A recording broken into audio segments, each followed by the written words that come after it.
Hey, Pastor, if you're facing growth challenges right now, you're trying to figure out how to scale, how to align your staff, and really how to get after the work that God's called you to do in that community, we would love to come alongside you. And I want you to know, we just opened up a brand new mastermind specifically for churches under 500. And if that's interesting to you, go to readysetgrow.church to find out more information and see if this is a fit for your journey right now.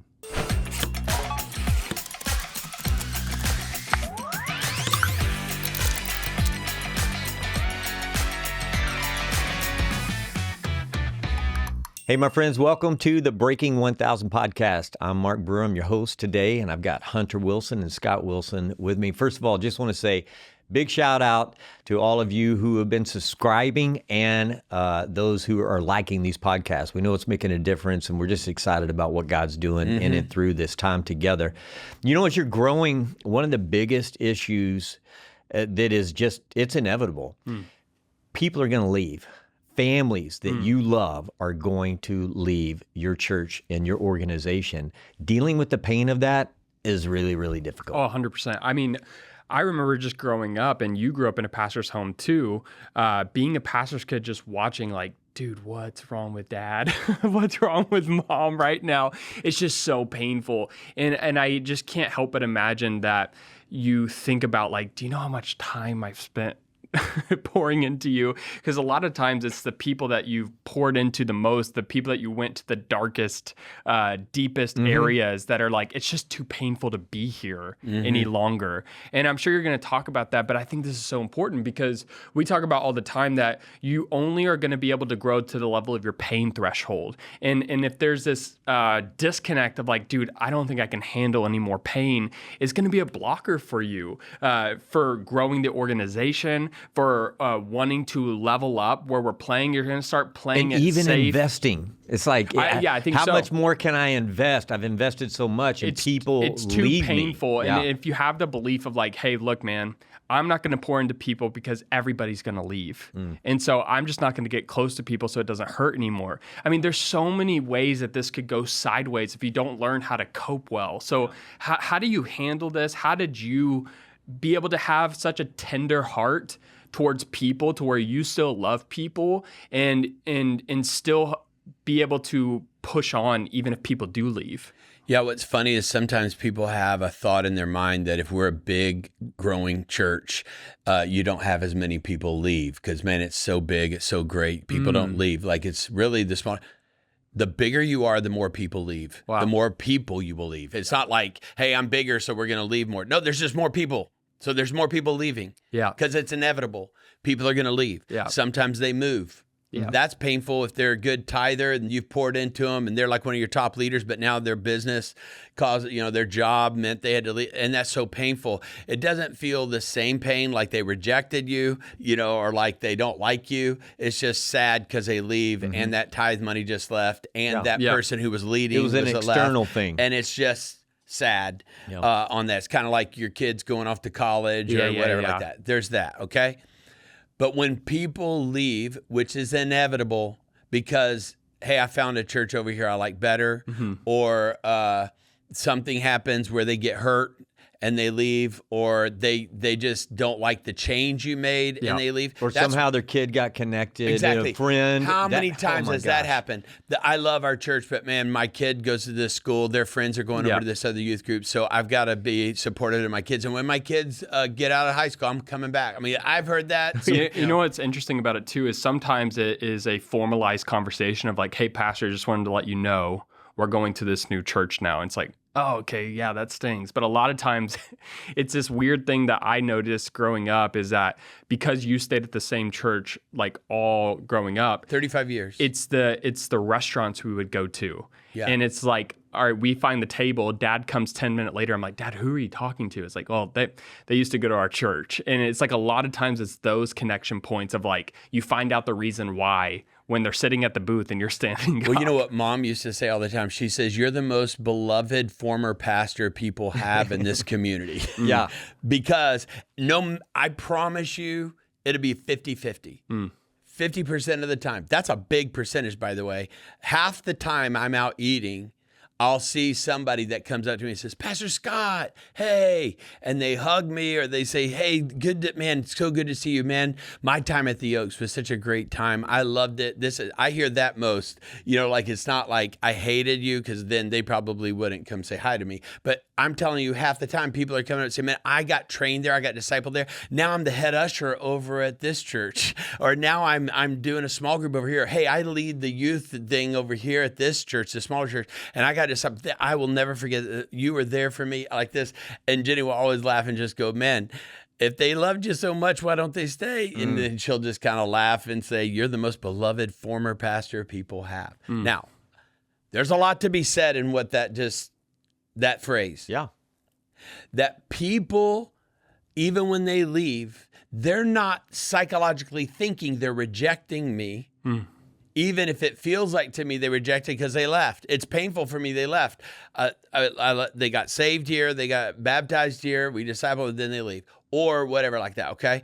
But what I love on that is they didn't leave and think bad about the church or about me. They were just feeling like God was calling them to another place. Do you know that even the statistics say, like Pew Research, Barna, all that most people have 2 or 3 churches they attend? Isn't that weird? Like I go there on Sunday, I come here for a Bible study, and I'm in a small group with this other church's small group. It's weird. It's because it's a consumer mindset most of the time. Is they're just going, this church has something good for me here. This church has something good, and like this. My kids go here, all this. It's just a weird day we're in. First of all, I think psychologically as a lead pastor and as pastors on a team, you've got to understand it's inevitable. People are going to leave. Number 2, I would say the majority of people who leave don't tell you. And so how are you even going to know? And how could you even help that maybe you could cause it where they didn't leave? Is that what you were talking about? Help me, because I might have missed it. What is the 50-50 thing you were talking about? That half the time, I don't mean it's 50-50. It's 50-50 any restaurant I'm going to walk in. Half the time, nobody's somebody's going to come up. Yeah. Got it. Half the time, they are coming up. Yeah. Okay. I'm not saying the other half, there's people in there. Like every time I go in, people aren't there. Half of them don't like me and half of them do. That's not what I was saying. I was saying half the time I go eat. Got it. But oftentimes when people leave, they're not coming, as you said, Hunter, and saying, hey, I'd like to talk to you, Pastor, about here's a change. I would say we that's want to at make 80-20. Yeah. Only 20% of the people, maybe even less, ever come tell you they're leaving. So you find out by happenstance? Well, that's what I was about to say. We have a going, gone list that says if somebody in our church did not check their kid in or give an offering or somehow some type of activity, volunteer, something that they were usually doing, if that happened at 6 weeks in a row, 4 weeks in a row, whatever we wanted to set it at, it came up on a list and we'd look through it. Sometimes that means that they were sick. Sometimes that means they were out of town. Sometimes that means that they're mad or got offended. Sometimes that means they're having a personal struggle in their life. Here's what I resolved. It's inevitable that people are going to leave, but I don't want 1% ever leaving our church because they were going through something and we didn't even know and take care of them. And they leave and they say, you know, that church over there, they're so big. I was going through hell and they didn't even call me. And you're going like, well, so there's one way of thinking as a pastor of, well, you didn't tell me. Okay.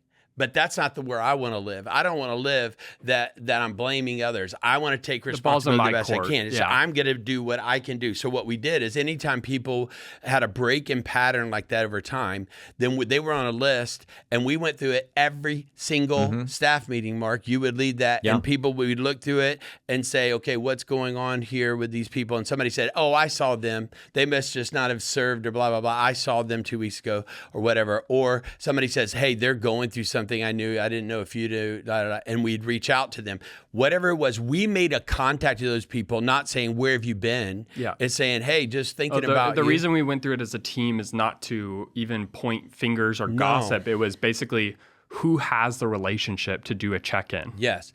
Who has a relationship to check in? Does anybody know anything going on with these people? We want to minister to these people so that if anybody ever left, I wanted it to be not because we did not love them, know about it, take care of them, and act upon it, okay? So that's why so many people would, if they left, it wouldn't be that way because we were working so hard to not have that.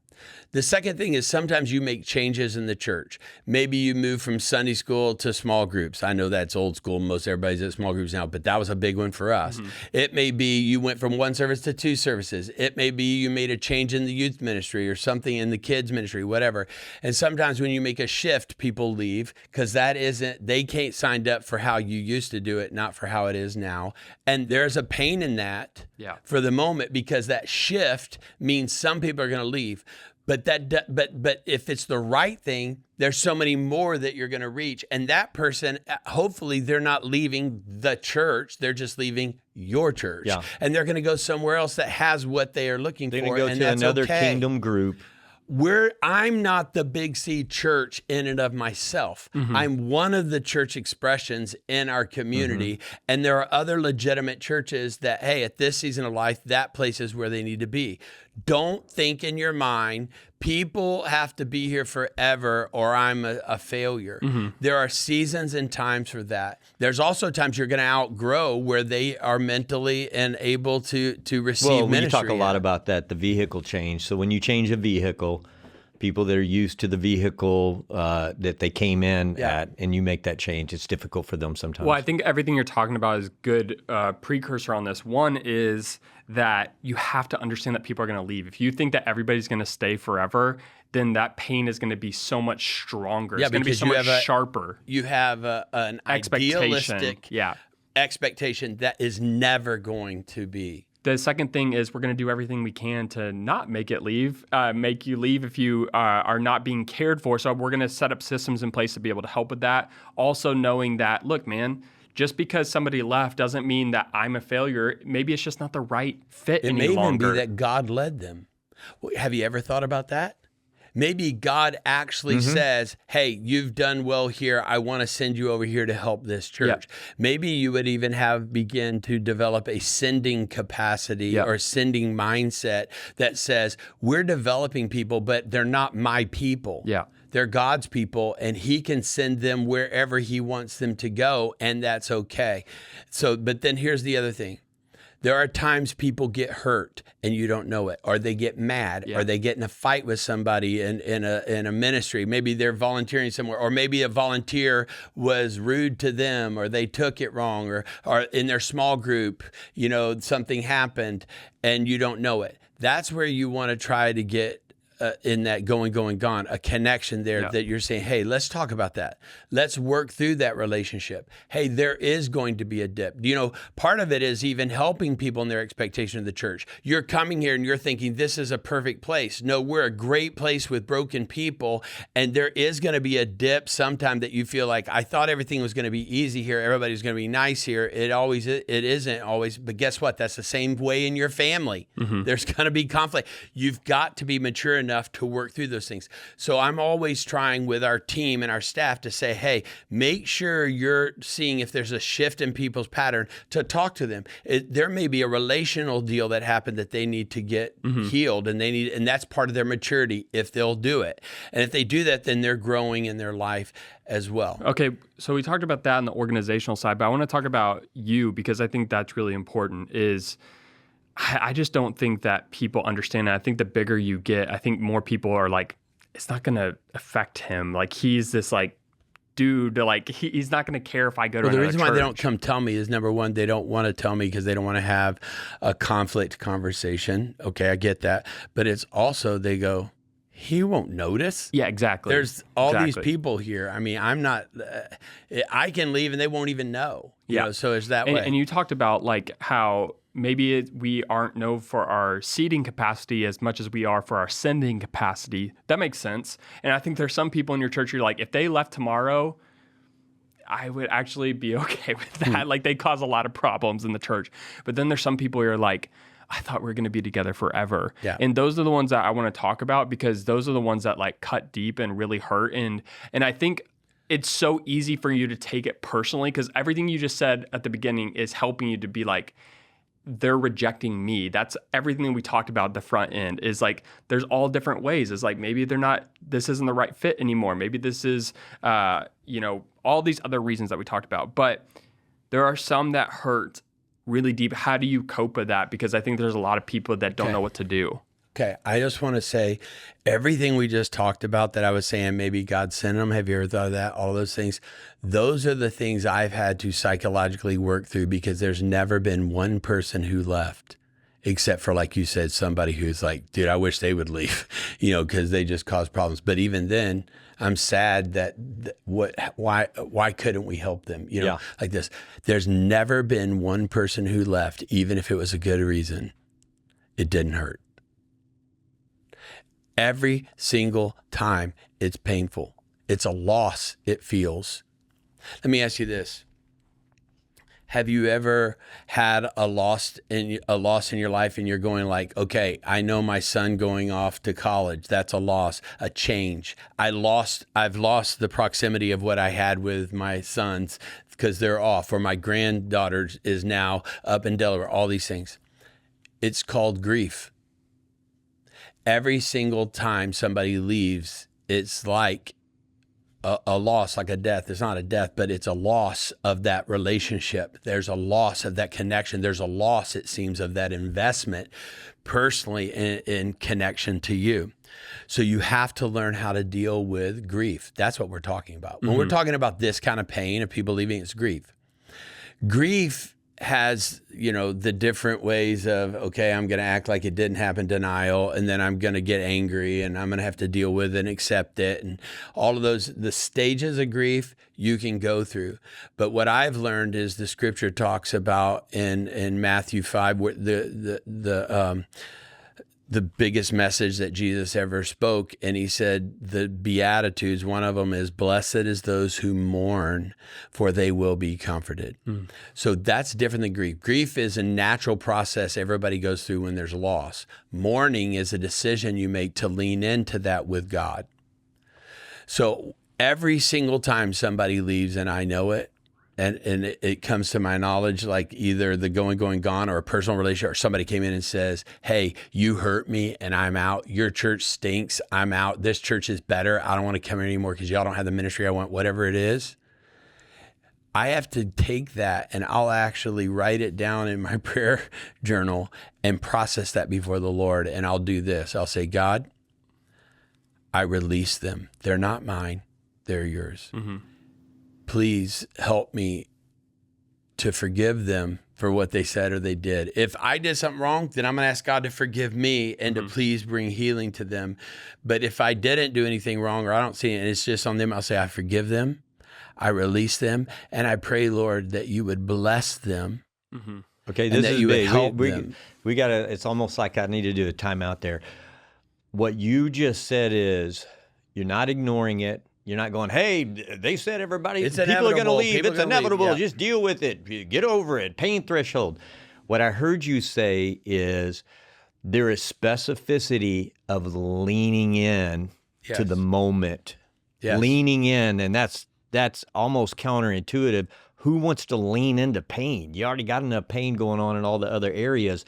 Why would I lean into this? Well, because Jesus said, if you mourn, which is leaning into grief, purposely bringing it up every day, where he says, forgive those as I've forgiven you. Hey, so every day, forgive me my sins, I forgive others. What is he doing? He's saying, deal with that stuff.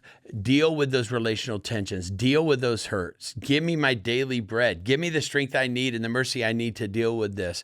Okay? So mourning is leaning into that so that I can get the backside of that is you're blessed. You're going to be happy, blessed, when you lean into it and receive the comfort only I can give you. Yeah. So if it is, I just hurt because people leave, that isn't going to help you as much as I grieve right now. Lord, I mourn that Bob and Sandy just left. Yeah. They're hurt. I'm praying that you would help them, bless them, help them to overcome that so it doesn't mess their family up, doesn't mess the next church up. I pray you bless that church that receives them, help them to get good relationships. Let me ask you something, because growing up in the house together, I've never seen you mourn alone. In that way of basically saying like, if you were like sad about something and we're like, Dad, what's wrong? Or Mom would be like, Scott, what's going on? And you'd be like, hey, it's just church stuff. I don't really want to talk about it. Like you don't create that list by yourself. You verbal process with that, not in a way of gossiping, of just like, can you believe they did that? Because I think that's only going to fuel the fire of anger or disappointment or sadness. But you have professional burden bearers with you. Yes. You have people that you process with. You do it in a certain way with mom, of processing that. I think I've never seen you do this independently. No, so two things is, this doesn't just affect me, it affects Jenny because it affects me. Sometimes it affects Jenny more because she had a closer relationship with them than I did. Either way, both of us have to mourn that. If we don't, then if I do it but she doesn't, or she doesn't and I don't, then it still is there. So because we're one. So we've got to pray and say, God, I pray. So forgiving them is releasing. Okay, it's a releasing of it to God. I release that. Sometimes, I don't know if everybody believes this, but I do, is there can be a soul tie with many of these people that you've been their pastor. So your soul's connected to them, okay? And so I have to say, hey, I'm not cutting a soul tie like they're evil. I'm saying I'm no longer their pastor. That's what they've said. So I release them to you and I cut that soul tie. I'm breaking that and saying, that's not my responsibility anymore. Not because I'm mad. I'm releasing it in a mourning way. Yeah, I don't have that role I anymore. release that. I release it to you, God. I release them to you. They're not my people. They're your people. They're not my, I own them just because I've invested time and all that. I did that unto you. It's not in vain. So I release them. I love them. I bless them. Okay, this is what I'm doing internally. I'm doing that with mom or with my wife. I'm also going to my counselor, and I can't tell you how many times that in counseling, part of it is, what's wrong? I said, dude, we had this family leave and it's messing me up. And he says, well, talk about it. So I'll talk about, I love these people. I care about them. Or man, these people were key leaders in our church. Or man, this is going to hit us in this way or that. And I think you've talked about it before, but you go to counseling on a regular cadence and this becomes a topic in one of the sessions. You don't go to counseling when somebody leaves. No, I do it regularly and it just comes up. You know, it's just, hey, in this, I'm writing down, hey, I had a hard deal. These people, I'm just letting you know I'm going through the mourning process. But I just want you to know this is what's going on. And I talk it out loud because they'll go, well, why did that happen? And sometimes I go, well, I feel like I let them down. I'm like, okay, let's talk about you letting them down. Did you let them down? Did you not let them? And they'll go, okay, you did let them down, but did you tell them you're sorry? Well, now you've done, you get it. You're processing through what could I've done better?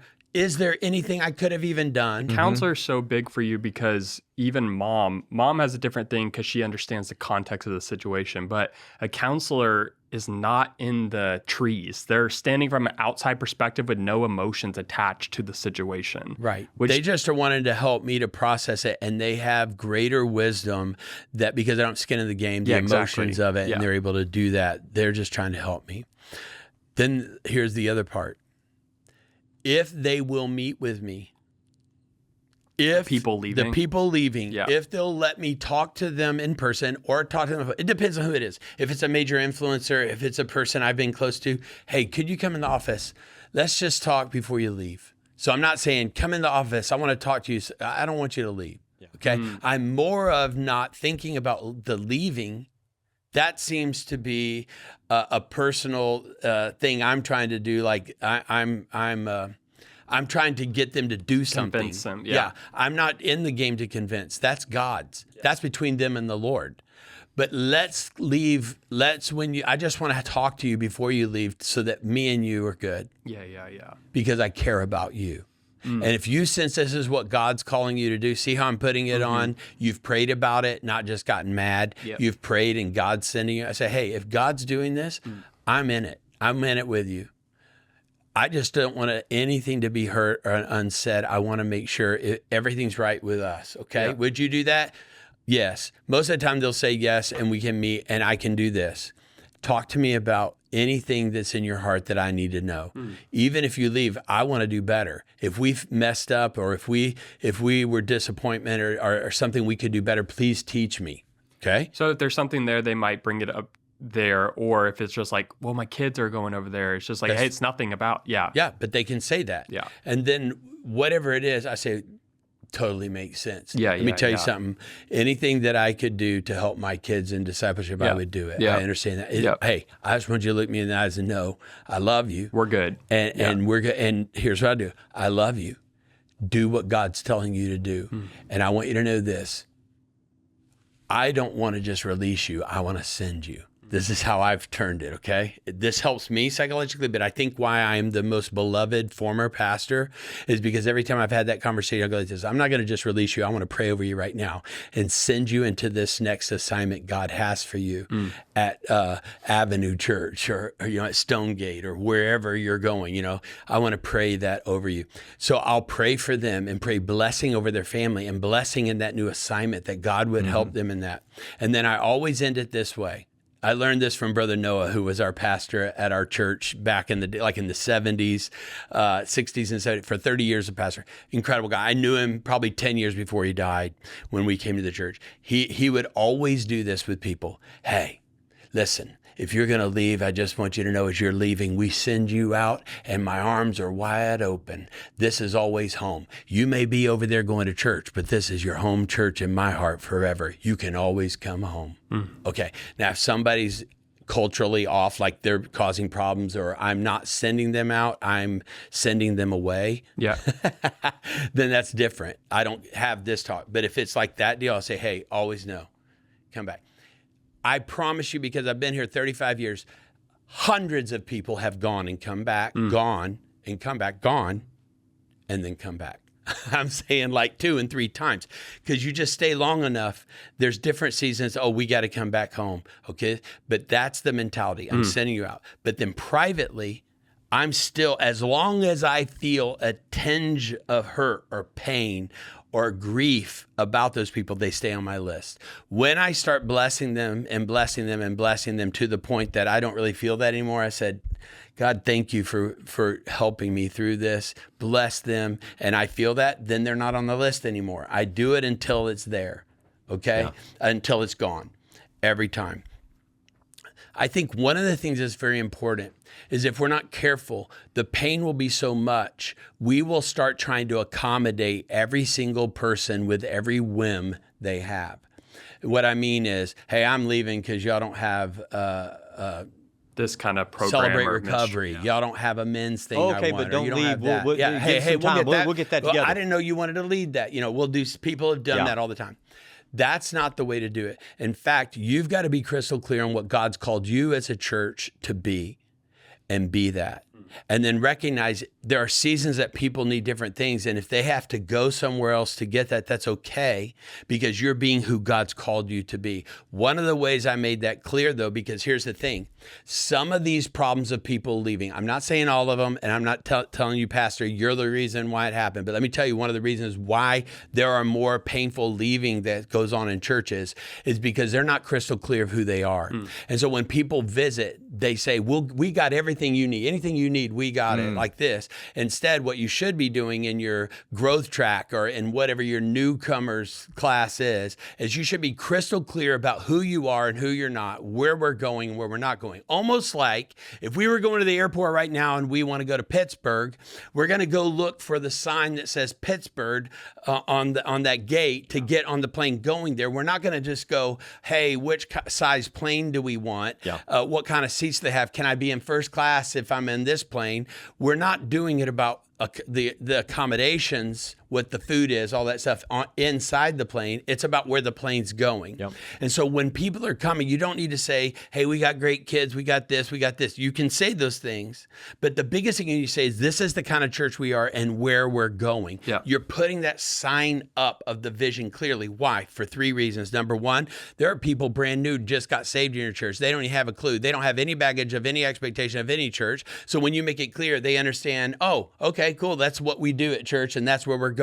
They get it from the beginning. They're crystal clear on it. Number 2, there are some people visiting your church. They're coming from other churches with baggage, and they're coming to see. They don't want to be at that church anymore, but they want the thing they wanted at that church now at your church, whatever it is. And so you're making it crystal clear. This is who we are, so that when they say, but do you have this? And you say, no, that's not what we do. This is what we do. They're crystal clear up front.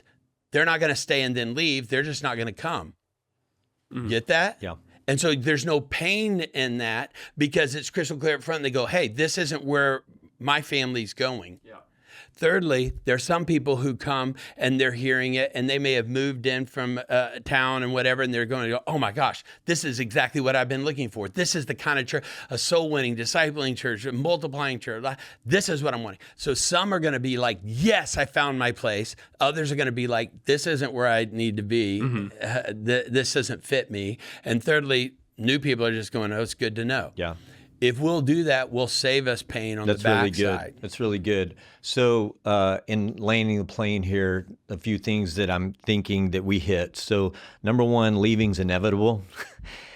People are just going to leave, man. There's seasons and reasons. Secondly, when they do leave, don't ignore the pain, but actually lean into the mourning process until it's clear and it's no longer painful. And have people help you on the journey of that. Yeah, don't go solo. Don't go solo. And I hope everybody got that. Don't just forgive them. Like, even if they didn't do wrong, them leaving feels like they did. So say, hey, I release them and I forgive. Like leaning in is getting to it. Them that I've given all this stuff to them, and now they're going to take all the things I poured into them. They're going to go somewhere else, and they're not even grateful. They're not even seeing it, whatever.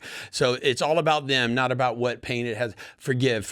But don't just forgive, bless. Yeah. Say, God, I pray they find everything they need. I pray your anointing and grace be upon them. Forgiving releases it. Blessing heals it. Good stuff. Yeah, okay. So leaving's inevitable. Lean into the mourning.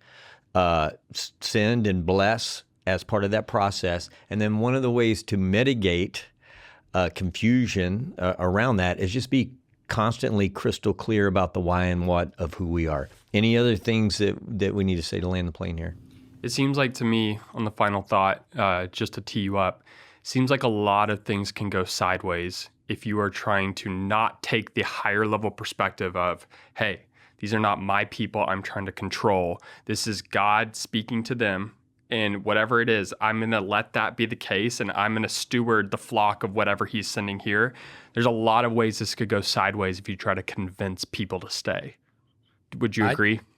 I rarely try to, I could almost say I've never tried to get somebody to stay. And what I mean by that is, are there people I wanted to stay, and are there people I think they're leaving and they should be staying? In that case, I'm not trying to get them to stay. I'm challenging them. Would you pray? Could you take another couple of weeks? And can we just pray and get back together? Because right now I will release you because I want you to do what God called you to do. But in my heart, I haven't yet felt and sensed that this is what God's doing. There may be something else. Could we just process for another week? I would never tell somebody, don't go, you can't go, this is wrong if you go. It's more of I'm asking them, it's not about whether they go or not. It's whether you've processed it with the Lord or not. So good. So good. Hey, thank you for joining us today, man. This is a big, big topic because it's happening to us almost on a daily basis. We're glad that you were here. If you have a topic or you've got a question that you'd like us to tee up on the podcast, just shoot us an email at that's HEY @readysetgrow.church, and we will see you down the road.